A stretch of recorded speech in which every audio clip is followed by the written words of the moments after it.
कार्यक्रम महक पंजाब ਦੇ ਦਰਸ਼ਕਾਂ ਦਾ ਸਾਡੇ ਵੱਲੋਂ ਨਿੱਘਾ ਜਿਹਾ ਸਵਾਗਤ। ਨਮਸਕਾਰ, ਸਤਿ ਸ਼੍ਰੀ ਅਕਾਲ, ਆਦਾਬ। ਅੱਜ ਦੇ ਕਾਰਜਕ੍ਰਮ ਵਿੱਚ ਅਸੀਂ ਸਾਹਿਤਯ ਦੇ ਬਾਰੇ 'ਚ ਗੱਲ ਕਰਨੇ ਆ।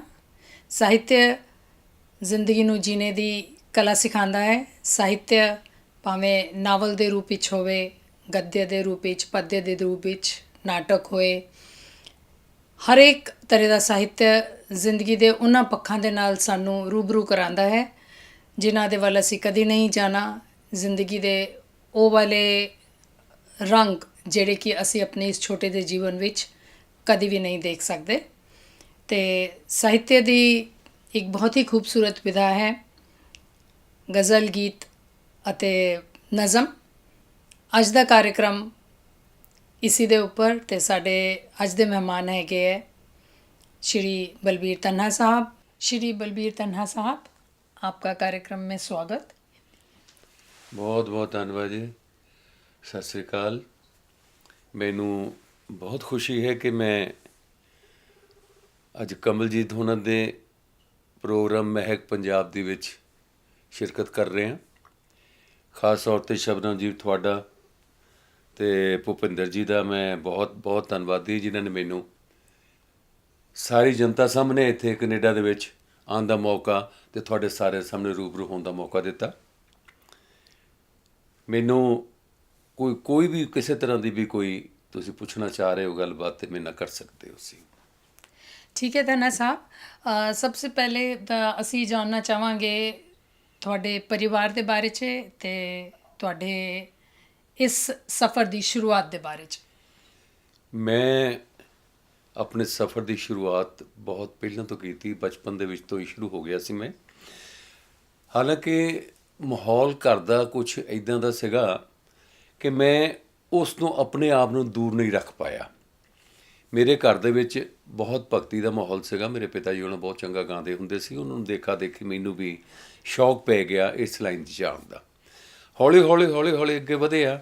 ਮੈਂ ਇਹ ਨਹੀਂ ਕਹਿ ਸਕਦਾ ਕਿ ਮੈਂ ਜਵਾਨੀ ਤੋਂ ਬਚਪਨ ਤੋਂ ਜਵਾਨੀ ਕਦੋਂ ਪਹੁੰਚਿਆ, ਜਵਾਨੀ ਤੋਂ ਬਾਅਦ ਕਦੋਂ ਇਸ ਉਮਰੇ ਪਹੁੰਚ ਗਿਆ, ਮੈਨੂੰ ਅੱਜ ਤੱਕ ਵੀ ਨਹੀਂ ਪਤਾ ਲੱਗਿਆ। ਲੇਕਿਨ ਜਦ ਪਿਛੋਕੜ 'ਤੇ ਮੈਂ ਦੇਖਦਾ, ਆਪਣੇ ਪਿਛਲੇ ਹਿੱਸੇ ਵੱਲ ਨਿਗਾਹ ਮਾਰਦਾ, ਤਾਂ ਮੈਨੂੰ ਆਪਣੇ ਆਪ 'ਤੇ ਕਈ ਵਾਰ ਬੜੀ ਹੈਰਾਨਗੀ ਹੁੰਦੀ ਆ ਕਿ ਮੈਂ ਕਿੰਨਾ ਇਸ ਇੰਨੀ ਛੇਤੀ ਵੱਡਾ ਹੋ ਗਿਆ। ਖੈਰ, ਮੇਰਾ ਸਫ਼ਰ ਜਿਹੜਾ ਸੀਗਾ ਇਹ ਤਕਰੀਬਨ 40-45 ਸਾਲਾਂ ਤੋਂ ਇਸ ਲਾਈਨ ਦੇ ਵਿੱਚ ਹੈਗਾ। ਕਵਿਤਾ ਲਿਖਣ ਦਾ ਸ਼ੁਰੂਆਤ ਕੀਤੀ ਭਜਨਾਂ ਤੋਂ, ਫਿਰ ਭਜਨਾਂ ਤੋਂ ਬਾਅਦ ਮਾਤਾ ਦੇ ਭੇਟਾਂ 'ਤੇ ਆਇਆ ਮੈਂ। ਉਸ ਤੋਂ ਬਾਅਦ ਫਿਰ ਗੀਤ ਗਜ਼ਲਾਂ ਪੰਜਾਬੀ ਦੇ ਆਇਆ, ਪ੍ਰੋਗਰਾਮਾਂ 'ਚ ਸ਼ਿਰਕਤ ਕਰਨੀ ਸ਼ੁਰੂ ਕਰਤੀ, ਆਉਣਾ ਜਾਣਾ ਸ਼ੁਰੂ ਕੀਤਾ। ਲੋਕਾਂ ਨੇ ਪ੍ਰੋਗਰਾਮ ਨੂੰ ਸਰਾਹਿਆ ਵੀ ਅਤੇ ਬਹੁਤ ਮੈਨੂੰ ਇਹਦੇ ਵਿੱਚ ਕਾਮਯਾਬੀ ਮਿਲੀ। ਹੌਲੀ ਲੋਕਾਂ ਨੇ ਗੀਤ ਗਾਣੇ ਸ਼ੁਰੂ ਕੀਤੇ, ਮੇਰੇ ਗਜ਼ਲਾਂ ਗਾਣੀਆਂ ਸ਼ੁਰੂ ਕੀਤੀਆਂ। ਉਸ ਤੋਂ ਮੈਨੂੰ ਹੋਰ ਵੀ ਹੌਸਲਾ ਮਿਲਿਆ। ਸਭ ਤੋਂ ਪਹਿਲਾਂ ਇਹ ਸਨ 74 'ਚ ਮੇਰੀ ਸ਼ਾਦੀ, ਉਸ ਤੋਂ ਪਹਿਲਾਂ ਦੀਆਂ ਗੱਲਾਂ ਨੇ ਜੀ। 74 ਤੋਂ ਬਾਅਦ ਮੇਰੀ ਸ਼ਾਦੀ ਹੋਈ। ਹਾਂਜੀ। ਸ਼ਾਦੀ ਤੋਂ ਬਾਅਦ ਪਰਮਾਤਮਾ ਨੇ 2 ਬੱਚੇ ਦਿੱਤੇ ਜੀ। ਇੱਕ ਬੇਟਾ ਮੇਰਾ ਛੋਟਾ ਜਿਹੜਾ ਹੈਗਾ ਉਹ ਆਸਟ੍ਰੇਲੀਆ ਦੇ ਵਿੱਚ ਹੈਗਾ, ਅੰਕੁਰ ਉਹਦਾ ਨਾਂ ਹੈ। ਤਾਂ ਦੂਸਰਾ ਬੇਟਾ ਮੇਰਾ ਇੱਥੇ ਕੈਨੇਡਾ ਦੇ ਵਿੱਚ ਹੈ, ਡਾਕਟਰ ਅਨੁਜ ਹੈ ਜੀ। ਅਤੇ ਡਾਕਟਰ ਅਨੁਜ ਦੇ 2 ਬੱਚੇ ਅੱਗੇ ਹੈਗੇ ਆ। ਉੱਦਾਂ ਹੀ ਛੋਟਾ ਬੇਟਾ, ਉਹਦਾ ਇੱਕ ਬੇਟਾ ਅੱਗੇ ਹੈਗਾ। ਰਹੀ ਮੇਰੇ ਸਫ਼ਰ ਦੀ 74 ਤੋਂ ਬਾਅਦ ਦੀ ਜਿਹੜੀ ਅਸਲੀ ਸ਼ੁਰੂਆਤ, ਮੈਂ ਕਹਿ ਸਕਦਾ ਕਿ ਮੇਰੀ 74 ਤੋਂ ਬਾਅਦ ਸ਼ਾਦੀ ਤੋਂ ਬਾਅਦ ਸ਼ੁਰੂ ਹੋਈ। ਵਾਈਫ ਮੇਰੀ ਬਹੁਤ ਹੀ ਸਮਝ ਲਓ ਕੋਆਪਰੇਟਿਵ ਇਸ ਮਾਮਲੇ 'ਚ ਰਹੀ ਮੈਨੂੰ, ਕਿ ਮੈਂ ਜਿੱਦਾਂ ਲਿਖਦਾ ਸੀ, ਮੈਂ ਲਿਖਣ ਤੋਂ ਬਾਅਦ ਇਹਨੂੰ ਜ਼ਰੂਰ ਸੁਣਾਉਂਦਾ ਹੁੰਦਾ ਸੀ ਜਿੱਥੇ ਵੀ, ਕਿਉਂਕਿ ਮੇਰੇ ਘਰ ਤੋਂ ਸਭ ਤੋਂ ਵੱਡੀ ਕ੍ਰਿਟਿਕ ਮੇਰੀ ਇਹੀ ਰਹੀ ਹੈ। ਬਹੁਤ ਖੂਬ। ਲਿਖਣ ਤੋਂ ਬਾਅਦ ਮੈਂ ਜਿਸ ਵੇਲੇ ਇਹਨੂੰ ਸੁਣਾਉਣਾ ਅਤੇ ਇਹਨੇ ਜੋ ਵੀ ਮੈਨੂੰ ਦੱਸਣਾ ਵਧੀਆ ਦੱਸਣਾ ਤਾਂ ਵਧੀਆ, ਜੇ ਕਿਤੇ ਕੱਟ ਵੱਢ ਕਰਨੀ ਤਾਂ ਠੀਕ ਹੈ, ਕਰ ਲੈਂਦਾ ਹੁੰਦਾ ਸੀ। ਅਤੇ ਉਸ ਤੋਂ ਬਾਅਦ ਮੈਂ ਲਿੰਕ ਦੇ 'ਚ ਆਇਆ। ਇੱਕ RC ਕਪੂਰ ਹੁੰਦੇ ਸੀ, ਮਿਊਜ਼ਿਕ ਡਾਇਰੈਕਟਰ ਸੀ, ਅੱਜ ਕੱਲ੍ਹ ਰਹੇ ਨਹੀਂ ਉਹ ਜੀ। ਉਹਨਾਂ ਦੇ ਸੰਪਰਕ ਦੇ ਵਿੱਚ ਆਇਆ ਮੈਂ। ਉਹਨਾਂ ਨੇ ਇਹ ਗਜ਼ਲਾਂ ਮੇਰੀਆਂ ਦੇਖੀਆਂ ਅਤੇ ਮੈਨੂੰ ਬੜਾ ਹੌਸਲਾ ਦਿੱਤਾ ਕਿ ਯਾਰ ਤੂੰ ਲਿਖਦਾ ਬਹੁਤ ਵਧੀਆ ਹੈਗਾ, ਲਿਆ ਕੰਪੋਜ਼ ਕਰੀਏ। ਉਹ ਫਿਰ ਵਾਪਰਿਆ ਕੁਛ ਇੱਦਾਂ ਕਿ ਉਹਨਾਂ ਨੇ ਗਜ਼ਲਾਂ ਵੀ ਕੰਪੋਜ਼ ਕੀਤੀਆਂ, ਕੁਛ ਉਰਦੂ ਦੀਆਂ, ਕੁਛ ਪੰਜਾਬੀ ਦੀਆਂ। ਅਤੇ ਚੰਡੀਗੜ੍ਹ 'ਚ ਟੈਗੋਰ ਥੀਏਟਰ 'ਚ ਮੇਰੀ ਉਹਨਾਂ ਨੇ ਇੱਕ ਸ਼ਾਮ ਬਣਾ ਦਿੱਤੀ ਜੀ। ਮੇਰਾ ਹੌਸਲਾ ਕਾਫੀ ਵਧਿਆ ਉੱਥੋਂ ਕਿ ਇਹਦਾ ਮਤਲਬ ਕਿ ਮੈਂ ਕੁਛ ਲਿਖ ਸਕਣਾ। ਉਹਨਾਂ ਦਿਨਾਂ ਦੇ ਵਿੱਚ ਹੀ ਮੇਰਾ ਟਾਕਰਾ ਹੋਇਆ। ਪੰਡਤ ਗੰਗਾਧਰ ਤਸਨੀਮ ਸੀ, ਜੀ ਉਹਨਾਂ ਨੇ ਵੀ ਸੁਣਿਆ ਮੈਨੂੰ, ਤਾਂ ਬੜੇ ਖੁਸ਼ ਹੋਏ। ਉਹਨਾਂ ਕੋਲੋਂ ਮੈਂ ਚਾਹੁੰਦਾ ਸੀ ਕਿ ਸਿੱਖਾਂ, ਮੈਂ ਉਸਤਾਦ ਵੀ ਉਹਨਾਂ ਨੂੰ ਮੰਨਿਆ, ਬਣਾਇਆ ਵੀ, ਪਰ ਉਹ ਸਭ ਭਾਗਾਂ 'ਚ ਨਹੀਂ ਸੀ ਉਹਨਾਂ ਦਾ ਸਾਥ। ਮੇਰੀ ਟ੍ਰਾਂਸਫਰ ਹੋ ਗਈ, ਚੰਡੀਗੜ੍ਹੋਂ ਬਾਹਰ ਜਾਣਾ ਪੈ ਗਿਆ। ਉਸ ਤੋਂ ਬਾਅਦ ਫਿਰ ਚੱਲਦਾ ਰਿਹਾ, ਸਮਾਂ ਚੱਲਦਾ ਰਿਹਾ ਇਸੇ ਤਰੀਕੇ ਨਾਲ। ਫਿਰ ਮੇਰੇ ਲਿੰਕ ਦੇ ਵਿੱਚ ਉਸ ਤੋਂ ਪਹਿਲਾਂ ਆਏ ਸੀਗੇ ਆਪਣੇ ਸ਼ਿਵ ਕੁਮਾਰ ਬਟਾਲਵੀ ਜੀ, ਉਹਨਾਂ ਨਾਲ ਵੀ ਮੇਰਾ ਥੋੜ੍ਹਾ ਸੰਪਰਕ ਰਿਹਾ, ਕਿਉਂਕਿ ਚੰਡੀਗੜ੍ਹ 'ਚ ਰਹਿੰਦੇ ਸੀ ਉਹ। ਬਹੁਤ ਵੱਡਾ ਨਾਮ ਹੈ। ਤੇ ਪੰਜਾਬੀ ਦਾ ਪ੍ਰਭਾਵ ਉਹਨਾਂ ਤੋਂ ਮੈਨੂੰ ਕਾਫੀ ਪਿਆ ਉਹਨਾਂ ਦਾ। ਫਿਰ ਸਰਦਾਰ ਅੰਜੁਮ ਸੀ, ਉਹ ਵੀ ਪੰਜਾਬੀ ਉਰਦੂ ਚ ਬਹੁਤ ਸੋਹਣਾ ਲਿਖਦੇ ਸੀ, ਕੁਝ ਉਹਨਾਂ ਦਾ ਪ੍ਰਭਾਵ ਵੀ ਮੇਰੇ ਤੇ ਪਿਆ।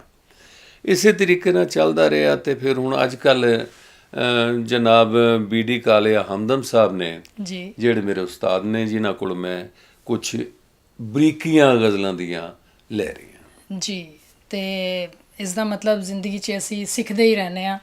ਤੁਸੀਂ ਕਾਫੀ ਬਿਲਕੁਲ ਪਹਿਲੇ ਜੀ, ਬਿਲਕੁਲ। ਸ਼ੁਰੂਆਤ ਕਰੀ ਤੇ ਬਿਲਕੁਲ, ਹੁਣ ਵੀ ਬਿਲਕੁਲ। ਤੁਸੀਂ ਆਪਣੇ ਗੁਰੂ, ਆਪਣੇ ਮਾਨੀਟਰ ਮੰਨ ਕੇ ਬਿਲਕੁਲ ਜੀ, ਹੁਣ ਵੀ ਬਿਲਕੁਲ ਤੁਸੀਂ ਸਿੱਖ ਰਹੇ ਹੋ। ਜੀ ਜੀ ਤੁਸੀਂ ਆਪਣੇ ਪਰਿਵਾਰ ਦੇ ਬਾਰੇ 'ਚ ਦੱਸਿਆ, ਭਰਾ ਪੂਰਾ ਪਰਿਵਾਰ ਹੈ, ਜੀ ਜੀ ਜੀ ਰੱਬ ਦੀ ਮਿਹਰ ਹੈ।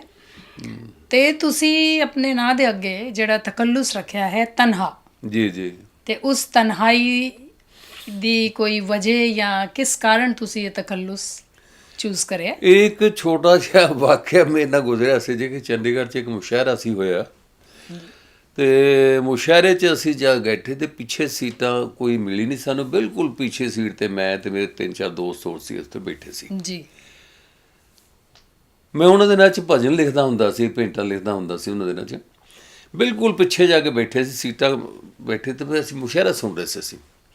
ਉਹ 3-4 ਸੀਟਾਂ ਅੱਗੇ ਖਾਲੀਆਂ ਹੋਈਆਂ। ਮੇਰੇ ਨਾਲ ਦੇ ਮੁੰਡੇ ਉੱਠ ਕੇ ਹੌਲੀ ਹੌਲੀ ਅੱਗੇ ਚਲੇ ਗਏ। ਅੱਗੇ ਗਏ ਤੇ ਅੱਗੇ ਸੀਟ ਕੋਈ ਨਹੀਂ ਸੀ, ਉਹ ਤਿੰਨੋਂ ਚਾਰੋਂ ਮਲ ਕੇ ਬਹਿ ਗਏ ਸੀਟਾਂ। ਮੈਂ ਪਿੱਛੇ ਬੈਠਾ ਸੋਚੀ ਜਾਵਾਂ ਕਿ ਮਨਾ ਦੇ ਕੇ ਮੇਰੇ ਨਾਲ ਬੰਦੇ ਆਏ ਨੇ, ਇਹ ਆਪ ਤੁਰ ਗਏ, ਮੈਨੂੰ ਇਕੱਲਿਆਂ ਛੱਡ ਗਏ, ਤਨਹਾ ਰਹਿ ਗਿਆ। ਤਨਹਾ ਰਹਿ ਗਿਆ ਮੈਂ।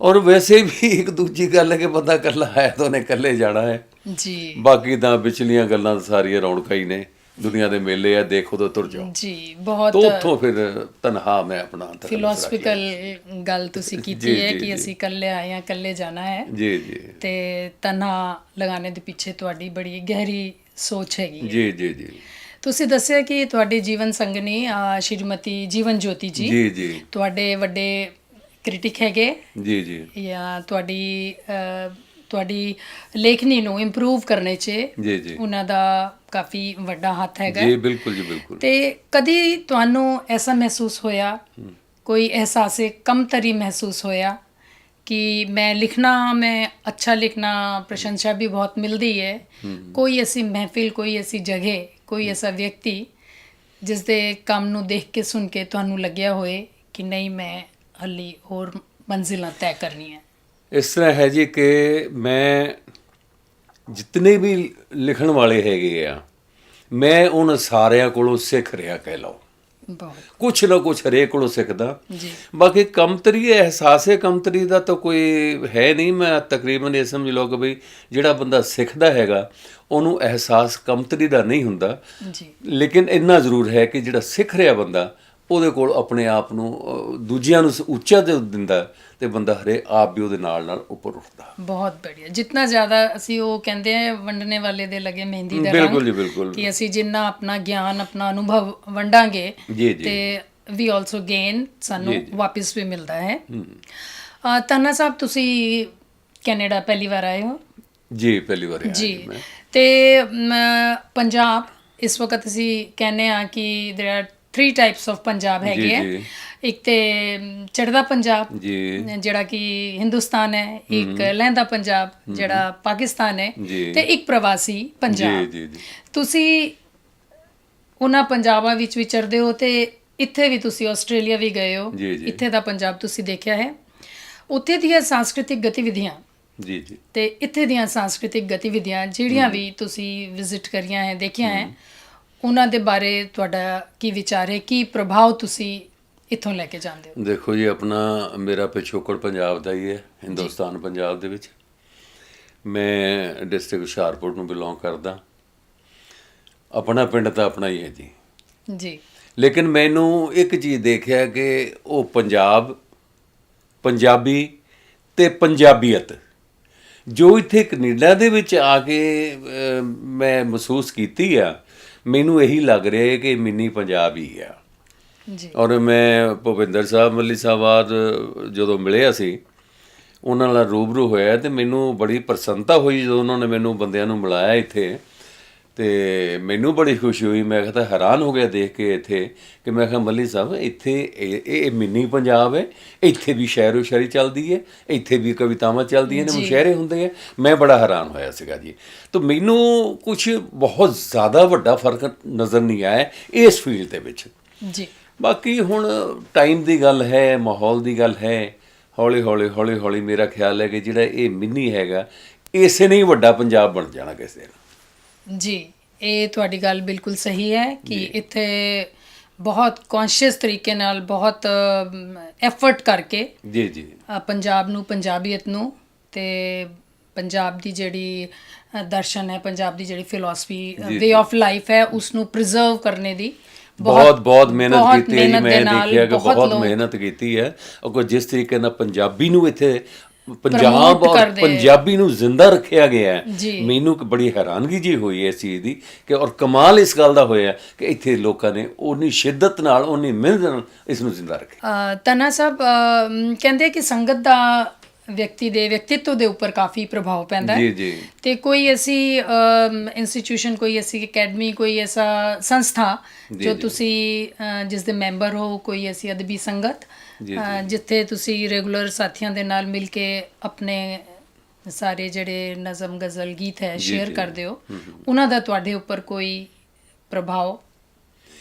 ਇਸ ਤਰ੍ਹਾਂ ਹੈ ਕਿ ਇੱਕ ਤਾਂ ਅਹਿਸਾਸ ਅਦਬੀ ਸੁਸਾਇਟੀ ਹੈ ਪੰਚਕੂਲਾ ਦੇ ਵਿੱਚ ਜੀ, ਜਿਨ੍ਹਾਂ ਦੇ ਪ੍ਰੈਜ਼ੀਡੈਂਟ ਤਾਂ ਮੇਰੇ ਉਸਤਾਦ ਜੀ ਨੇ, ਇਹ ਬੀਡੀ ਕਾਲੀਆ ਹਮਦਮ ਸਾਹਿਬ ਨੇ ਜੀ, ਤੇ ਮੈਂ ਸਕੱਤਰ ਦੇ ਤੌਰ ਤੇ ਉਹਨਾਂ ਨਾਲ ਜੁੜਿਆ ਆ ਜੀ। ਤੇ ਉੱਥੇ ਕਾਫੀ ਚੱਲਦਾ ਰਹਿੰਦਾ ਕਿ ਮਹੀਨੇ 'ਚ 2 ਮਹੀਨੇ ਬਾਅਦ ਇਹਨਾਂ ਦਾ ਕੋਈ ਨਾ ਕੋਈ ਫੰਕਸ਼ਨ ਚੱਲਦਾ ਰਹਿੰਦਾ ਜੀ। ਉਸੇ ਤਰੀਕੇ ਨਾਲ ਹੋਰ ਕਈ ਸੰਸਥਾਵਾਂ ਚੰਡੀਗੜ੍ਹ ਦੇ ਵਿੱਚ ਹੈਗੀਆਂ ਨੇ ਜਿਹੜੀਆਂ ਕਿ ਆਫ ਐਂਡ ਔਨ ਜਿੱਥੇ ਮੈਨੂੰ ਜਾਣ ਦਾ ਮੌਕਾ ਮਿਲਦਾ ਰਹਿੰਦਾ, ਸ਼ਿਰਕਤ ਕਰਨ ਦਾ ਮੌਕਾ ਮਿਲਦਾ। ਉਹ ਮੁਸ਼ਾਇਰੇ ਵੀ ਚੱਲਦੇ ਰਹਿੰਦੇ ਆ, ਮੁਸ਼ਾਇਰੇ 'ਚ ਵੀ ਜਾਣ ਦਾ ਮੌਕਾ ਮਿਲਦਾ ਹੈਗਾ ਜੀ। ਤੇ ਯਾਨੀ ਕਿ ਮੈਂ ਕਹਿ ਸਕਦਾ ਕਿ ਬਈ ਉੱਥੇ ਗਤੀਵਿਧੀਆਂ ਬਹੁਤ ਵਧੀਆ ਚੱਲ ਰਹੀਆਂ ਨੇ, ਕਿਸੇ ਗੱਲ ਦੀ ਕੋਈ ਇਸ ਫੀਲਡ 'ਚ ਕਮੀ ਨਹੀਂ ਹੈ ਜੀ। ਉਹ ਕਹਿੰਦੇ ਕਿ ਬਈ ਉਹ ਕੈਟਾਲੈਕਟ ਦਾ ਕੰਮ ਕਰਦਾ ਹੈ ਕਿ ਇੱਕ ਤੁਸੀਂ ਜਾਣਾ ਸ਼ੁਰੂ ਕਰਦੇ ਹੋ ਤੇ ਤੁਹਾਡਾ ਜੀ ਕਰਦਾ ਹੈ ਕਿ ਲਿਖ ਕੇ ਕੁਝ ਨया ਪੇਸ਼ ਕਰਿਆ ਜਾਏ। ਬਿਲਕੁਲ ਇਸ ਗੱਲ ਦਾ ਪ੍ਰਭਾਵ ਪੈਂਦਾ ਹੈ। ਤੇ ਤੁਹਾਡੀ ਇਹ ਕਿਤਾਬ ਯਾਦੋਂ ਕੇ ਸਿਤਮ ਜੀ ਇਹ ਹੁਣੇ ਪਬਲਿਸ਼ ਹੋਈ ਹੈ ਜੀ। ਇਸ ਦੇ ਵਿੱਚੋਂ ਪੇੜੋਂ ਕੇ ਸੂਖੇ ਪੱਤੇ ਜੀ ਮੈਂ ਪੜ੍ਹ ਰਹੀ ਸੀ। ਜੇ ਤੁਹਾਡੀ ਜ਼ੁਬਾਨੀ ਸਾਡੇ ਦਰਸ਼ਕਾਂ ਵਾਸਤੇ ਮੈਂ ਜ਼ਰੂਰ ਸੁਣਾਵਾਂ ਜੀ। ਮੈਂ ਕਿਤਾਬ ਦੇ ਵਿੱਚੋਂ ਹੀ ਪੜ੍ਹ ਕੇ ਸੁਣਾ ਦਿਆਂਗਾ ਤੁਹਾਨੂੰ ਕਿ ਗਜ਼ਲ ਹੈ ਜੀ ਉਹ ਕਿ ਇਨ पेड़ों के सूखे पत्ते टूट गए तो बिखरेंगे, आज नहीं तो कल ऐसे ही हम अपनों से बिछड़ेंगे। और किसने कैसे रात गुजारी तब होगा एहसास तुम्हें, पलकों पर जब अश्क तुम्हारे बूंदे बनकर ठहरेंगे। बहुत खूब। और उफ जज्बात का एक समुद्र दिल में संजोए बैठे हो, इतना भरोसा है दिल में तूफान कभी तो मचलेंगे। और एक शेर देखिए इसका और है कि टीस उठे है दर्द बढ़े, सूनी रातें यादों के सितम, जाने कब तन्हाई के आलम से तन्हा निकलेंगे। जाने कब तन्हाई के आलम से तन्हा निकलेंगे। और मेरे किताब ਦੇ ਵਿੱਚ शेर भी टॉप ਤੇ ਇਹੀ है। हाँ जी। कि तीस उठे है दर्द बढ़े, सूनी रातें यादों के सितम, जाने कब तन्हाई के आलम से तन्हा निकलेंगे। ਠੀਕ ਹੈ ਜੀ। ਇੱਕ ਗੱਲ ਮੇਰੇ ਜ਼ਹਿਨ ਵਿੱਚ ਆਉਂਦੀ ਹੈ ਜੀ ਕਹਿੰਦੇ ਕਿ ਜਿਹੜੇ ਸ਼ਾਇਰ ਲੋਕ ਹੁੰਦੇ ਆ ਉਹ ਬੜੇ ਨਾਜ਼ੁਕ ਮਿਜ਼ਾਜ ਹੁੰਦੇ ਆ, ਵੈਰੀ ਡੈਲੀਕੇਟ। ਤੁਹਾਨੂੰ ਲੱਗਦਾ ਹੈ ਕਿ ਤੁਹਾਡਾ ਮਿਜ਼ਾਜ, ਸ਼ਾਇਰਾਨਾ ਮਿਜ਼ਾਜ ਜਾਂ ਅੰਦਾਜ਼ ਜੀ ਕਦੀ ਕੋਈ ਨਾਰਾਜ਼ਗੀ ਦਾ ਰੂਪ ਲੈਂਦਾ ਹੈ?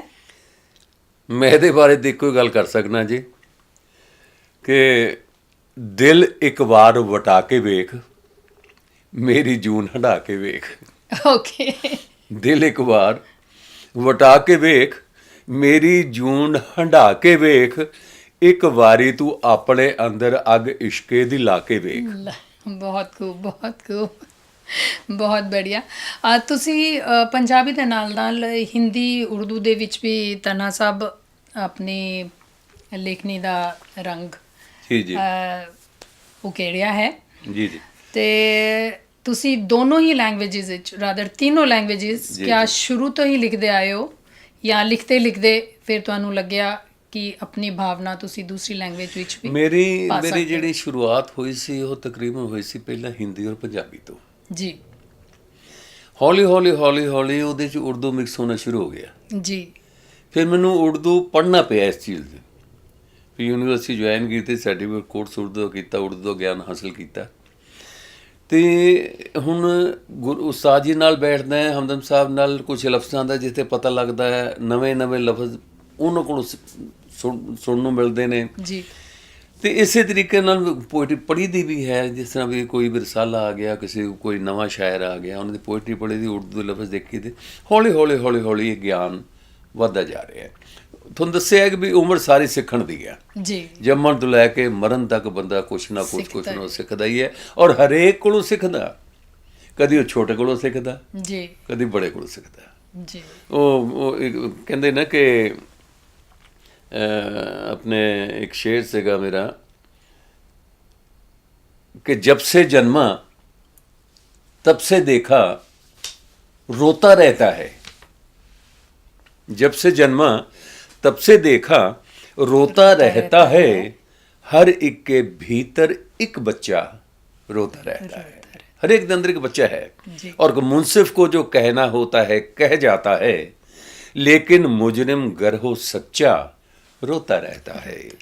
एक किनारे वो बैठे हैं, एक किनारे हम, बीच में दोनों के है दरिया रोता रहता है। बहुत खूब। ਜ਼ਿੰਦਗੀ ਦੇ ਬਹੁਤ ਸਾਰੇ ਰੰਗ ਹੈ, ਜੀ ਬਹੁਤ ਸਾਰੇ ਰਸ ਹੈ। ਤੁਹਾਡੀ ਜਿਹੜੀ ਲੇਖਣੀ ਹੈ ਉਸ ਦੇ ਵਿੱਚ ਕਿਹੜੇ ਰਸ ਪ੍ਰਧਾਨ ਰੂਪ ਨਾਲ ਤੁਸੀਂ ਮੈਂ ਸ਼ਿੰਗਾਰ ਰਕਸ ਜੀ ਬਿਰਹਾ 'ਚ ਲਿਖਦਾ ਹੈ ਜੀ। ਜੀ ਥਰੂ ਆਊਟ ਬਿਰਹਾ 'ਚ ਹੀ ਲਿਖਿਆ ਮੈਂ। ਜੀ ਔਰ ਕਿਉਂਕਿ ਜ਼ਿੰਦਗੀ ਦਾ ਦਰਦ, ਹਾਂ, ਕਿਉਂਕਿ ਮੇਰੇ ਪਿਤਾ ਜੀ ਜਦੋਂ ਭਜਨ ਗਾਉਂਦੇ ਹੁੰਦੇ ਸੀ ਤਾਂ ਉਹ ਬਿਰਹਾ 'ਚ ਹੀ ਗਾਉਂਦੇ ਸੀ, ਰੱਬ ਦੇ ਪ੍ਰਤੀ ਬਿਰਹਾ 'ਚ ਹੀ ਗਾਉਂਦੇ ਹੁੰਦੇ ਸੀ। ਜੀ ਔਰ ਮੈਨੂੰ ਉਹ ਬਿਰਹਾ ਦਾ ਲਫ਼ਜ਼ ਜਿਹੜਾ ਮੇਰੇ ਇੰਨਾ ਦਿਮਾਗ 'ਚ ਵੱਸ ਗਿਆ ਕਿ ਮੈਨੂੰ ਵੀ ਹਰ ਚੀਜ਼ ਬਿਰਹਾ 'ਚ ਹੀ ਨਜ਼ਰ ਆ ਰਹੀ ਹੈ। ਜੀ ਜੀ ਔਰ ਜਿਸ ਤਰ੍ਹਾਂ ਕਹਿੰਦੇ ਨਾ ਕਿ ਪਿਆਰ ਦੀ ਕਦਰ ਕਿਸੇ ਨਾ ਜਾਣੀ, ਸਾਨੂੰ ਮਿਲੀਆਂ ਕਈ ਮੁਟਿਆਰਾਂ, ਇੱਕ ਦੁੱਖ ਹੋਵੇ ਤਾਂ ਕੁਝ ਦਸੀਏ, ਸਾਡੇ ਦਿਲ ਵਿੱਚ ਦਰਦ ਹਜ਼ਾਰਾਂ, ਔਰ ਪੀਲੇ ਚਿਹਰੇ ਕਾਲੇ ਦਿਲ ਤੇ ਰੂਪ ਦੀ ਪਰਤ ਚੜਾ ਕੇ, ਇਸ਼ਕ ਦੀ ਲੋਕੋ ਦੇਣ ਦੁਹਾਈ, ਇਹ ਹੁਸਨ ਦੀਆਂ ਸਰਕਾਰਾਂ। ਵਾਹ ਵਾਹ ਵਾਹ। ਸੋ ਬਿਰਹਾ ਦੇ ਵਿੱਚ ਮੇਰਾ ਮੇਨ ਜਿਹੜਾ ਹੈਗਾ, ਮੈਂ ਬਿਰਹਾ 'ਚ ਲਿਖਦਾ ਜੀ। ਜੀ ਤਨਾ ਸਾਹਿਬ, ਜਦ ਤੁਸੀਂ ਇਹ ਪੁਸਤਕ ਤੁਹਾਡੀ ਆਈ, ਜੀ ਜੀ ਜਿਹੜਾ ਵੀ ਕੰਮ ਅਸੀਂ ਕਰਨੇ ਆ ਉਹ ਫਿਰ ਸਮਾਜ ਦੇ ਹੱਥ ਆ ਜਾਂਦਾ ਹੈ। ਜੀ ਜੀ ਤੇ ਉਹ ਲੋਕਾਂ ਦੀ ਬਪੌਤੀ ਬਣ ਜਾਂਦਾ ਹੈ। ਬਿਲਕੁਲ ਸਮਾਜ ਦੀ ਸੇਵਾ ਦਾ ਕਰਨੇ ਦਾ ਇੱਕ ਰੂਪ ਹੈ। ਜੀ, ਬਿਲਕੁਲ ਜੀ। ਜਿਹੜਾ ਵਿਅਕਤੀ ਘਰ ਸੇ ਬਾਹਰ ਨਿਕਲ ਕੇ ਸਮਾਜ ਵਾਸਤੇ ਕੁਝ ਕਰੇਗਾ ਜੀ ਜੀ ਤੇ ਲਾਜ਼ਮੀ ਹੈ ਕਿ ਉਸਨੂੰ ਕਦੀ ਕੋਈ ਆਲੋਚਨਾ, ਕੋਈ ਕੰਟਰੋਵਰਸੀ, ਕੋਈ ਦਿੱਕਤ ਦਾ ਸਾਹਮਣਾ ਕਰਨਾ ਪੜੇਗਾ। ਬਿਲਕੁਲ ਜੀ। ਤਾਂ ਇਸ ਤਰ੍ਹਾਂ ਦਾ ਕੋਈ ਤੁਹਾਡੇ ਨਾਲ ਘਟਿਆ ਹੋਵੇ ਤਾਂ ਸਾਂਝਾ ਕਰੀਏ। ਇੱਕ ਟਾਈਮ ਸੀ ਜੀ ਕਿ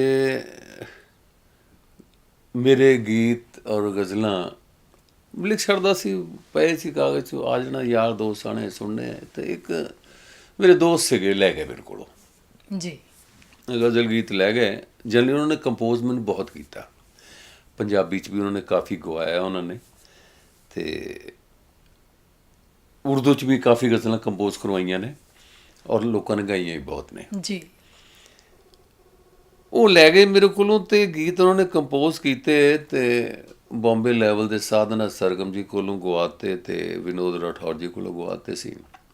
ਲੇਕਿਨ ਹੋ ਇੱਦਾਂ ਗਿਆ ਕਿ ਜਿਹੜੇ ਬੰਦੇ ਨੇ ਗਾਏ ਸੀਗੇ ਜੀ ਉਸ ਬੰਦੇ ਨੇ, ਆਈ ਡੋਂਟ ਨੋ, ਮੈਂ ਕਹਿ ਨਹੀਂ ਸਕਦਾ ਵੀ ਕਿਹੜੀ ਥਾਂ ਤੇ ਲੂਪ ਹੋਲ ਰਹਿ ਗਏ, ਉਹਨੇ ਆਪਣੇ ਨਾਂ ਤੇ ਹੋ ਸਾਰੇ ਆਪਣੇ ਨਾਂ ਤੇ ਹੀ ਪਾ ਲਏ। ਜੀ ਖੈਰ ਇਹਨਾਂ ਚਰਚਾ ਕਾਫੀ ਹੋਇਆ ਸੀ, ਪੇਪਰਾਂ ਦੇ ਵਿੱਚ ਵੀ ਕਾਫੀ ਚਰਚਾ ਹੋਇਆ ਸੀਗਾ। ਜੀ ਮੈਂ ਆਪਣੇ ਇਸ ਕਿਤਾਬ ਦੇ ਵਿੱਚ ਵੀ ਇਸ ਚੀਜ਼ ਦਾ ਜ਼ਿਕਰ ਕੀਤਾ ਸੀ ਕਿ ਵੀ ਹਾਦਸਾ ਹੋਇਆ ਸੀ, ਜੀ ਤੇ ਬਸ ਇਸ ਤਰੀਕੇ ਦੇ ਨਾਲ ਕੰਟਰੋਵਰਸੀ ਹੋ ਗਈ। ਤੇ ਅਸੀਂ ਇਸ ਚੀਜ਼ ਨੂੰ ਇਸ ਤਰ੍ਹਾਂ ਵੀ ਲੈ ਸਕਨੇ ਆ ਕਿ ਤੁਹਾਡੀ ਜਿਹੜੀ ਗਜ਼ਲਾਂ, ਨਜ਼ਮਾਂ, ਗੀਤ ਉਹਨਾਂ ਨੂੰ ਇੰਨੇ ਪਸੰਦ ਆਏ ਜੀ ਜੀ ਕਿ ਉਹਨਾਂ ਨੇ ਤੁਹਾਡੀ ਇਜਾਜ਼ਤ ਸੀ ਬਗੈਰ ਉਹ ਆਪੇ ਹੀ ਗਾ ਛੱਡੇ। ਨਹੀਂ, ਬਿਲਕੁਲ ਠੀਕ ਹੈ ਤੁਹਾਡੀ ਗੱਲ ਜੀ। ਮੈਂ ਕਿ ਪਸੰਦ ਤਾਂ ਬਿਲਕੁਲ ਜੀ, ਦੇਖੋ ਉਹਨਾਂ ਦੀ ਪਸੰਦ ਸੀ, ਉਹਨਾਂ ਨੇ ਲੈ ਲਏ, ਬਿਲਕੁਲ ਲੇਕਿਨ ਜੇ ਮੈਨੂੰ ਦੱਸ ਕੇ ਲਿਜਾਂਦੇ ਜੀ ਬਈ ਅਸੀਂ ਲਿਜਾ ਰਹੇ ਹਾਂ ਵੀ ਲੈ ਜਾਓ, ਇੱਕ ਦੱਸਣਾ, ਇੱਕ ਅਡੋਲ ਜੇ ਚੁੱਪ ਕਰਕੇ ਲਿਜਾ ਕੇ ਆਪਣੇ ਨਾਂ ਤੇ ਕਢਵਾ ਦੇਣਾ, ਉਹ ਥੋੜਾ ਜਿਹਾ ਮਹਿਸੂਸ ਤਾਂ ਬੜਾ ਹੋਇਆ ਸੀ ਮੈਨੂੰ, ਪਰ ਚਲੋ ਹੋ ਲੈ ਗਏ, ਠੀਕ ਹੈ ਬਈ। ਜੀ ਮਤਲਬ ਇਹ ਹੈ ਕਿ ਉਸ ਤੋਂ ਬਾਅਦ ਇੱਕ ਸਬਕ ਮਿਲਿਆ ਕਿ ਵੀ ਮੈਂ ਕਿਸੇ ਨੂੰ ਦੇਣੇ ਇਦਾਂ ਨਹੀਂ, ਸਗੋਂ ਬੱਚਿਆਂ ਨੇ ਮੈਨੂੰ ਕਹਿ ਕੁਆ ਕੇ ਫਿਰ ਇਹ ਕਿਤਾਬ ਕਢਵਾਈ ਸੀਗੀ ਅੱਛਾ ਜੀ ਕਿ ਤੁਸੀਂ ਆਪਣੀ ਕਿਤਾਬ, ਤੁਹਾਡੇ ਕੋਲ ਕੋਈ ਪ੍ਰੂਫ ਤਾਂ ਹੈ ਨਹੀਂ ਕਿ ਕੋਈ ਕਿਹਨੇ ਤੁਹਾਡੇ ਨਾਂ ਤੇ ਕਿ ਕਿਤਾਬਾਂ ਤੁਸੀਂ ਚ ਲਿਖਿਆ ਲੈ ਹੈ, ਲਿਆ, ਤੁਸੀਂ ਹੀ ਤੇ ਲਿਖਿਆ ਹੈ। ਉਹਨਾਂ ਕਰਕੇ ਫਿਰ ਉਹਨਾਂ ਨੇ ਕਿਤਾਬ ਕਢਵਾਈ ਜੀ। ਬੱਚਿਆਂ ਨੇ ਕਿਹਾ ਕਿ ਹੁਣ ਇਸੇ ਕਿਤਾਬ ਦਾ ਉਰਦੂ ਵਰਜ਼ਨ ਵੀ ਇੱਕ ਅੰਡਰ ਪ੍ਰਿੰਟ ਹੈਗਾ, ਬਹੁਤ ਖੂਬ ਤੇ ਇੱਕ ਨਵੀਂ ਗਜ਼ਲਾਂ ਦੀ ਕਿਤਾਬ ਤੇ ਇੱਕ ਪੰਜਾਬੀ ਦੀ, ਜੀ ਇਹ 3 ਕਿਤਾਬਾਂ ਮਤਲਬ ਹੋਰ ਸਮਝ ਲਓ ਕਿ ਵੀ ਤਿਆਰੀ ਦੇ ਵਿੱਚ ਨੇ। ਜੀ ਇੱਕ ਗੱਲ ਤਾਨਾ ਸਾਹਿਬ, ਤੁਸੀਂ ਦੱਸਿਆ ਕਿ ਤੁਸੀਂ ਕਾਫੀ ਛੋਟੀ ਉਮਰ 22-23 ਸਾਲ ਦੀ ਉਮਰ ਤੋਂ ਲਿਖਣਾ ਸ਼ੁਰੂ ਕਰਿਆ ਹੈ, ਜੀ ਬਲਕਿ ਉਸ ਤੋਂ ਵੀ ਪਹਿਲਾਂ ਦਾ ਉਸ ਤੋਂ ਪਹਿਲਾਂ ਦਾ। ਜੀ ਜੀ ਤੇ ਮੈਂ ਇਸੀ ਕਿਤਾਬ ਵਿੱਚ ਤੁਹਾਡੇ ਪ੍ਰੋਫੈਸਰ ਸਾਹਿਬ ਕਾਲਜ ਦੇ ਜਿਹੜੇ ਹੈਗੇ ਆ ਨਾਈਟ ਕਾਲਜ ਦੇ, ਉਹਨਾਂ ਨੇ ਬਹੁਤ ਪ੍ਰਸ਼ੰਸਾ ਕਰੀ ਹੈ ਜੀ, ਕਿ ਜੀ, ਮੈਨੂੰ ਜੀ। ਯਕੀਨ ਨਹੀਂ ਹੁੰਦਾ ਕਿ ਇਹ ਬੱਚਾ ਇੰਨਾ ਹਾਂਜੀ, ਹਾਂਜੀ, ਲਾਇਕ ਹੈ, ਤੇ ਜੀ, ਤੁਸੀਂ ਜੀ। ਸਾਜ਼ ਵੀ ਵਜਾਉਂਦੇ ਰਹੇ ਹੋ। ਬਿਲਕੁਲ ਜੀ ਬਿਲਕੁਲ। ਜੀ ਉਸ ਬਾਰੇ 'ਚ ਮੈਂ ਪੜ੍ਹਿਆ। ਮੈਂ ਇਹ ਜਾਣਨਾ ਚਾਹ ਰਹੀ ਹਾਂ ਕਿ ਜਿਸ ਤਰ੍ਹਾਂ ਅਸੀਂ ਇਹ ਚੀਜ਼ ਜ਼ਿਆਦਾ ਜਾਣਦੇ ਹਾਂ, ਜੀ ਜੀ ਸਾਡਾ ਅਨੁਭਵ ਸਮਾਜ ਦੇ ਨਾਲ ਵੱਧਦਾ ਹੈ, ਜੀ ਜੀ ਸਾਡੀ ਸੋਚ ਵੱਧਦੀ ਹੈ, ਜੀ ਤੇ ਉਸ ਵਕਤ ਜਿਹੜਾ ਤੁਸੀਂ ਲਿਖਿਆ ਤੇ ਅੱਜ ਆਫਟਰ ਸੇ 30-35 ਇਅਰਸ 35-40 ਸਾਲ ਬਾਅਦ ਜਿਹੜਾ ਤੁਸੀਂ ਲਿਖਦੇ ਜੀ, ਹੋ, ਜੀ। ਉਸ ਦੇ ਵਿੱਚ ਤੁਹਾਨੂੰ ਕੋਈ ਇਸ ਪਾਸੇ ਕੋਈ ਜ਼ਿਆਦਾ ਵਜ਼ਨ, ਉਧਰ ਹਲਕਾਪਨ ਜਾਂ ਕੋਈ ਤਬਦੀਲੀ ਮਹਿਸੂਸ ਹੁੰਦੀ ਹੋਏ? ਦੇਖੋ ਆਮ ਤੌਰ ਤੇ ਹੁੰਦਾ ਹੈ ਕਿ ਅਸੀਂ ਪਹਿਲੇ ਕਹਿੰਦੇ ਹਾਂ ਤੂੰ, ਜੀ ਫਿਰ ਤੁਮ ਕਹਿ ਦਿੰਦੇ ਆ, ਫਿਰ ਆਪ ਕਹਿ ਦਿੰਦੇ ਆ। ਜੀ ਕੁਦਰਤੀ ਗੱਲ ਹੈ ਕਿ ਉਸ ਟਾਈਮ ਦਾ ਜੋ ਲਿਖਿਆ ਆ, ਮੈਨੂੰ ਆਪ ਨੂੰ ਵੀ ਕਦੇ ਕਦੇ ਯਕੀਨ ਨਹੀਂ ਹੁੰਦਾ ਕਿ ਇਹ ਮੇਰਾ ਲਿਖਿਆ ਆ।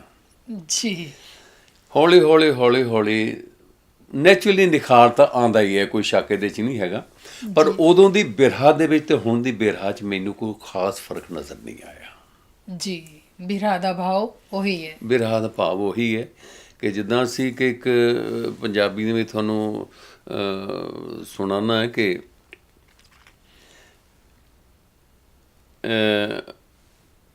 ਭੁੱਲ ਆਪਣੇ ਕੌਲ ਕਰਾਰਾਂ ਨੂੰ, ਕੋਈ ਤੁਰ ਗਿਆ ਛੱਡ ਬਿਮਾਰਾਂ ਨੂੰ, ਪੱਥਰਾਂ ਨਾਲ ਲਾ ਕੇ ਯਾਰੀ ਨੂੰ, ਇੱਕ ਰੋਗ ਅਵਲੜਾ ਲਾ ਬੈਠੇ, ਰੱਬ ਜਾਣੇ ਨਿਕੜੀ ਉਮਰੇ ਕਿਉਂ, ਰੂਹ ਕੰਬਦੀ ਵੇਖ ਬਹਾਰਾਂ ਨੂੰ। ਔਰ ਜੋ ਡੋਲੀ ਵਿਹੜੇ ਆਉਣੀ ਸੀ, ਉਹ ਡੋਲੀ ਅੰਬਰੀ ਤੁਰ ਚੱਲੀ, ਇਹ ਹੈਨ ਮੁਕੱਦਰਾਂ ਦੇ ਸੌਦੇ, ਕੀ ਆਖੇ ਕੋਈ ਕਹਾਰਾਂ ਨੂੰ। ਕਹਾਰਾਂ ਨੂੰ ਬਹੁਤ ਸੁੰਦਰ, ਬਹੁਤ ਸੁੰਦਰ। ਇਹ ਉਸ ਟਾਈਮ ਦਾ ਲਿਖਿਆ ਹੈਗਾ, ਤੇ ਉਸ ਤੋਂ ਬਾਅਦ ਜਿਹੜਾ ਮੈਂ ਲਿਖਿਆ ਹੈ ਉਹ ਅੱਜ ਦੇ ਤਰੀਕੇ ਮੈਂ ਕਹਿ ਸਕਣਾ ਜੀ ਕਿ ਜ਼ਖਮ ਤੂੰ ਇਸ ਤਰ੍ਹਾਂ ਦੇ ਦਿੱਤੇ ਨੇ, ਨਾਏ ਭਰਦੇ ਤੇ ਨਾਏ ਰਿਸ਼ਤੇ ਨੇ। ਜ਼ਖਮ ਤੂੰ ਇਸ ਤਰ੍ਹਾਂ ਦੇ ਦਿੱਤੇ ਨੇ, ਨਾਏ ਭਰਦੇ ਤੇ ਨਾਏ ਰਿਸਦੇ ਨੇ, ਔਰ ਦੂਰ ਨਜ਼ਰਾਂ ਤੋਂ ਜਿਹੜੇ ਰਹਿੰਦੇ ਨੇ, ਉਹੀ ਮੜੀਆਂ ਤੇ ਫੇਰ ਦਿਸਦੇ ਨੇ। ਇਹੋ ਸੱਚ ਹੈ ਕਿ ਝੂਠ ਫਲਦਾ ਹੈ, ਲੋਕ ਸੱਚੇ ਹਮੇਸ਼ਾ ਪਿਸਦੇ ਨੇ, ਇਹ ਪਹੇਲੀ ਨਾ ਉਮਰ ਭਰ ਸੁਲਝੀ, ਜੇ ਉਹ ਮੇਰੇ ਨਹੀਂ ਤਾਂ ਕਿਸਦੇ ਨੇ। ਜੀ ਬਿਰਹਾ ਰੰਗ ਉਹੀ ਹੈ, ਉਹ ਜੋ ਬਿਰਹਾ ਸੀਗੀ ਉਹ ਅੱਜ ਵੀ ਉਹੀ ਬਿਰਹਾ, ਉਹੀ ਹੈ। ਮੇਨ ਭਾਵ ਉਹੀ ਹੈ, ਸ਼ਬਦਾਂ ਦੇ ਵਿੱਚ, ਲਫ਼ਜ਼ਾਂ 'ਚ ਅੱਗੇ ਪਿੱਛੇ ਥਾਟ ਦੇ ਵਿੱਚ ਫਰਕ ਪੈ ਸਕਦਾ ਹੈ ਜੀ, ਲੇਕਿਨ ਬਿਰਹਾ ਉਹੀ ਹੈ। ਜੀ ਜੀ ਤੁਸੀਂ ਅੱਜ ਕੱਲ ਦੇ ਸਮੇਂ ਵਿੱਚ ਜੀ ਜੀ ਤੇ ਪਹਿਲੇ ਦੇ ਸਮੇਂ ਵਿੱਚ ਜੀ ਨਜ਼ਮ ਗਜ਼ਲ ਗੀਤ ਦੇ ਪ੍ਰਤੀ ਲੋਕਾਂ ਦਾ ਰੁਝਾਨ ਜਿਹੜਾ ਹੋਇਆ ਹੈ, ਨਈ ਤਰ੍ਹਾਂ ਦਾ 뮤직 ਆ ਗਿਆ, ਨਈ ਤਰ੍ਹਾਂ ਦੀ ਲੇਖਣੀ ਆ ਗਈ, ਯੂਥ ਜਿਹੜਾ ਹੈ ਅੱਜ ਤੇ ਨਵਯੁਵਕ ਨਏ ਕਿਸਮ ਦੇ ਗੀਤਾਂ ਦੇ ਨਾਲ ਸ਼ਬਦਾਂ ਦੇ ਨਾਲ ਖੁਦ ਨੂੰ ਜੋੜਦੇ ਹੈ। ਜੀ ਜੀ। ਤੁਹਾਨੂੰ ਕੀ ਮਹਿਸੂਸ ਹੁੰਦਾ ਹੈ ਕਿ ਜਿਹੜੀ ਜੀਵਨ ਦੀ ਗਹਿਰਾਈ ਨਜ਼ਮ ਗਜ਼ਲ ਦੇ ਵਿੱਚ ਹੈ, ਉਹ ਕੀ ਅੱਗੇ ਦੀ ਪੀੜ੍ਹੀ ਇਸ ਚੀਜ਼ ਨੂੰ ਅਡਾਪਟ ਕਰ ਰਹੀ ਹੈ?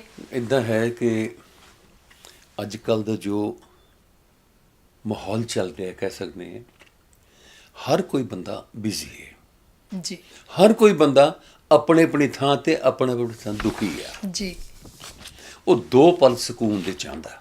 ਜੀ ਮੈਂ ਹੁਣ ਦੂਜੇ ਪਾਸੇ ਤੁਰਨ ਲੱਗਿਆ। ਜੀ ਹਰ ਬੰਦਾ ਸਕੂਨ ਚਾਹੁੰਦਾ। ਅੱਜ ਕੱਲ੍ਹ ਦੇ ਮਾਹੌਲ ਦੇ ਵਿੱਚ ਦੇਖਿਆ ਜਾਵੇ ਜੋ ਲਫ਼ਜ਼ ਨੇ ਲਿਖੇ ਜਾਂਦੇ ਨੇ, ਜੋ ਗੀਤ ਜਾਂ ਕਵਿਤਾਵਾਂ ਲਿਖੀਆਂ ਜਾਂਦੀਆਂ, ਉਹਨਾਂ ਸਾਰੀਆਂ ਦੇ ਵਿੱਚ ਤੁਸੀਂ ਨੋਟ ਕਰਿਓ ਬਿਰਹਾ ਉਹਨਾਂ 'ਚ ਵੀ ਹੈ, ਜੀ ਪਰ ਰਿਦਮ ਪ੍ਰਧਾਨ ਹੈ। ਜਾਂ ਸ਼ੋਰ ਹੈ, ਮਿਊਜ਼ਿਕ ਰਿਦਮ ਪ੍ਰਧਾਨ ਹੈ ਉਹਦੇ 'ਚ। ਉਸ ਰਿਦਮ ਦੀ ਆਵਾਜ਼ ਦੇ ਵਿੱਚ ਇਹ ਗਜ਼ਲਾਂ ਗੀਤ ਛੁਪ ਜਾ ਥੋੜਾ ਦਬ ਗਏ ਦਬ ਗਏ ਨੇ। ਛੁਪ ਨਹੀਂ ਗਏ, ਦਬ ਗਏ ਨੇ। ਦਬ ਗਏ ਜੀ ਉਹਨਾਂ ਦੀ ਆਵਾਜ਼ 'ਚ ਦਬ ਗਏ ਨੇ। ਲੇਕਿਨ ਕਹਿੰਦੇ ਨੇ ਹਿਸਟਰੀ ਰਿਪੀਟਸ ਇਟਸੈਲਫ। ਜੀ ਕਦੋਂ ਤੱਕ ਕੰਨਾਂ ਦਾ ਸਵਾਦ ਲੈਂਦੇ ਰਹਿਣਗੇ ਲੋਕ? ਜੀ ਹੌਲੀ ਹੌਲੀ ਹੌਲੀ ਹੌਲੀ ਇਹ ਗਜ਼ਲਾਂ ਵੱਲ ਗੀਤਾਂ ਵੱਲ ਰੁਝਾਨ ਹੌਲੀ ਹੌਲੀ ਆਉਣਾ ਸ਼ੁਰੂ ਹੋ ਗਿਆ। ਵੈਸੇ ਵੀ ਕਹਿੰਦੇ ਹੈ ਕਿ ਜਿਸ ਵਕਤ ਅਸੀਂ ਕੋਈ ਖੁਸ਼ੀ ਦੇ ਮੂਡ ਵਿੱਚ ਹੁੰਦੇ ਹਾਂ, ਸਾਡੇ ਆਸ-ਪਾਸ ਮਾਹੌਲ ਜਾਂ ਦਿਲ ਸਾਡਾ ਖੁਸ਼ ਹੈ, ਸਾਡਾ ਜੀਵਨ ਖੁਸ਼ ਹੈ, ਉਸ ਵਕਤ ਅਸੀਂ ਮਿਊਜ਼ਿਕ ਦੇ ਤਰਫ ਸਾਡਾ ਧਿਆਨ ਜਾਂਦਾ ਹੈ। ਜਿਸ ਵਕਤ ਅਸੀਂ ਉਦਾਸੀ ਸੇ ਹਾਂ, ਜ਼ਿੰਦਗੀ ਦੀ ਚੋਟ ਕੋਈ ਖਾਈ ਹੈ, ਉਸ ਵਕਤ ਸਾਡਾ ਧਿਆਨ ਸ਼ਬਦਾਂ ਦੇ ਵੱਲ ਜਾਂਦਾ ਹੈ। ਅਤੇ ਜਿਹੜੇ ਨਵੇਂ ਬੱਚੇ ਜਾਂ ਜਿਹੜੇ ਨਵੇਂ ਲੋਕ ਲਿਖ ਰਹੇ ਨੇ, ਉਹਨਾਂ ਦੇ ਵਾਸਤੇ ਤੁਹਾਡਾ ਕੋਈ ਸੰਦੇਸ਼? ਮੈਂ ਨਵੇਂ ਲੇਖਕਾਂ ਲਈ ਇੱਕੋ ਇੱਕ ਕਹਿ ਸਕਦਾ ਜੀ ਕਿ ਅੱਛੀਆਂ ਕਿਤਾਬਾਂ ਪੜ੍ਹਨ, ਜੀ ਕਿਉਂਕਿ ਜਿੰਨਾ ਪੜ੍ਹਨਗੇ ਉਹਨਾਂ ਨੂੰ ਲਿਖਣ ਦੀ ਗਹਿਰਾਈ ਬਾਰੇ ਨੌਲੇਜ ਹੋਏਗੀ। ਬਿਲਕੁਲ। ਔਰ ਜਿੰਨੀ ਨੌਲੇਜ ਵਧੇਗੀ ਉਹਨਾਂ ਦੇ ਲਿਖਣ ਦਾ ਰੁਝਾਨ ਵੀ ਵਧੇਗਾ। ਪਿਆਰ ਤੋਂ ਵੱਧ ਕੇ ਕੁਛ ਨਹੀਂ ਹੈ, ਪਿਆਰ ਤੋਂ ਬਾਅਦ ਕੁਛ ਨਹੀਂ, ਇਸ ਤੋਂ ਅੱਗੇ ਤਾਂ ਜਹਾਨ ਕੋਈ ਨਹੀਂ, ਸਿਰਫ ਪਿਆਰ ਪਿਆਰ ਤੇ ਪਿਆਰ। ਜੀ ਬਹੁਤ ਸੁੰਦਰ। ਅਤੇ ਅੱਜ ਦੇ ਪ੍ਰੋਗਰਾਮ ਦੇ ਸਾਡੇ ਦਰਸ਼ਕਾਂ ਤੋਂ ਅਸੀਂ ਵਿਦਾ ਲੈਂਦੇ ਹਾਂ। ਅਤੇ ਬਹੁਤ ਬਹੁਤ ਧੰਨਾ ਸਾਹਿਬ, ਤੁਹਾਡਾ ਧੰਨਵਾਦ। ਅਤੇ ਮੈਂ ਆਪ ਜੀ ਦਾ ਬਹੁਤ ਧੰਨਵਾਦੀ ਹਾਂ ਜੀ। ਸਗੋਂ ਆਪ ਜੀ ਦਾ, ਸ਼ਬਨਮ ਜੀ ਤੁਹਾਡਾ ਵੀ, ਔਰ ਥਿੰਦ ਸਾਹਿਬ ਦਾ ਵੀ, ਕਮਲਜੀਤ ਸਿੰਘ ਜੀ ਦਾ ਵੀ, ਭੁਪਿੰਦਰ ਸਿੰਘ ਮੱਲੀ ਸਾਹਿਬ ਦਾ ਵੀ, ਜਿਨ੍ਹਾਂ ਨੇ ਮੈਨੂੰ ਇਸ ਲੈਵਲ ਤੱਕ ਇੱਥੇ ਤੱਕ ਲੈ ਕੇ ਆਏ ਆ। ਔਰ ਖ਼ਾਸ ਤੌਰ 'ਤੇ ਆਪਣੀ ਅਰਧਾਂਗਨੀ ਦਾ, ਜੀਵਨ ਜੋਤੀ ਦਾ, ਜੀ ਔਰ ਬੇਟੇ ਦਾ, ਜਿਹਦੀ ਵਜ੍ਹਾ ਕਰਕੇ ਮੈਂ ਇੱਥੇ ਪਹੁੰਚਿਆ ਮੈਂ। ਔਰ ਸਾਰਿਆਂ ਦਾ ਧੰਨਵਾਦ ਕਰਦਾ, ਔਰ ਦਰਸ਼ਕਾਂ ਦਾ ਖਾਸ ਤੌਰ 'ਤੇ ਧੰਨਵਾਦ ਕਰਦਾ ਜਿਨ੍ਹਾਂ ਨੇ ਇੰਨੀ ਦੇਰ ਮੈਨੂੰ ਬਰਦਾਸ਼ਤ ਕੀਤਾ। ਜੀ ਤਾਂ ਮਹਿਕ ਪੰਜਾਬ ਦੇ ਕਾਰਿਕ੍ਰਮ ਦੇ ਦਰਸ਼ਕਾਂ ਦਾ ਅਸੀਂ ਬਹੁਤ ਬਹੁਤ ਇੱਕ ਵਾਰੀ ਆਪਣੇ ਵੱਲੋਂ ਫੇਰ ਧੰਨਵਾਦ ਕਰਦੇ ਹਾਂ। ਅਤੇ ਅਗਲੇ ਕਾਰਿਕ੍ਰਮ ਵਿੱਚ ਫੇਰ ਕਿਸੇ ਸ਼ਖਸੀਅਤ ਦੇ ਨਾਲ ਮੁਲਾਕਾਤ ਕਰਾਉਂਦੇ ਹੋਏ ਤੁਹਾਨੂੰ ਮਿਲਣੇ ਦੀ ਆਸ ਰੱਖਦੇ ਹਾਂ। ਤਾਂ ਤੱਕ ਸਾਡਾ ਤੁਹਾਡਾ ਰੱਬ ਰਾਖਾ। ਥੈਂਕ ਯੂ, ਧੰਨਵਾਦ। ਸਤਿ ਸ਼੍ਰੀ ਅਕਾਲ ਜੀ। ਸਤਿ ਸ਼੍ਰੀ ਅਕਾਲ। ਨਮਸਕਾਰ। ਇਹਨਾਂ ਦੀਆਂ ਪੋਇਟਰੀਜ਼ ਕਿਹੜੀਆਂ ਰਿਕਾਰਡ ਹੋਈਆਂ, ਉਹਨਾਂ ਬਾਰੇ ਇੱਕ ਕੁਐਸਚਨ ਪੁੱਛ ਲਓ। ਅੱਛਾ ਜੀ, ਠੀਕ ਹੈ ਸਰ। So nice.